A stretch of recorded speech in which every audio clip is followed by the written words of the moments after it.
The purpose of this recording is just to go over some of the basic halachot of what type of min'al to do halisa with, right? So it's here in, Perek, Hilchot Yibum HaChalisa Perek Daled, Halacha Vav, Kesef Cholesin, Mevi'in lo min'al shel or. So it has to be a shoe which is made completely out of leather. Sheyesh lo akev. Akev means it has a sole, right? The bottom part of the shoe is called the sole, but it has to be a sole that goes up a little on either side, which means it gives the foot some support, right? That's what sheyesh lo akev means. So it has to be made out of leather, and it has to have a sole that goes up to the side. Of course, all our shoes have that, right? But a sandal would not have that. A sandal might not have a part that goes up to the side, right? The sole is only on the floor, it's parallel to the floor. There's no part of the sandal that's perpendicular to the floor, let's say. Furthermore, the leather of the shoe can't be sewn with linen. You have to put it on the right foot. Then you tie the laces or the straps on your foot. Okay, that's now going further in the chapter, same chapter. Halisa b'min'al shel beged ena halisa. So let's say you have a shoe which has a sole, but it's made out of cloth. It's useless. It's not even deoraita. It's completely useless.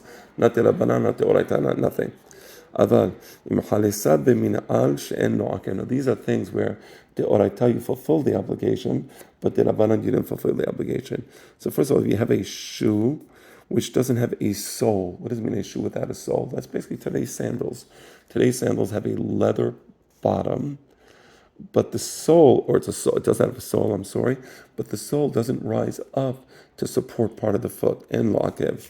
Or it has a leather sole, but it's sewn with linen. Again, the oraita, it's mutar, the rabbanan, it's pasul. Oshia min'al shel se'ar. Min'al shel se'ar is goat hair, and I suspect that here the goat hair is stronger than the cloth. We said that if the min'al was made out of cloth, it would be useless, right? Here it's made out of goat hair, right? Or shel sif, where you have a shoe made out of, that net-looking growth on the bottom of date trees. Or shel sha'am, that's bamboo. Or shel ice, that's what you have, a shoe made out of wood, a shoe made out of bamboo.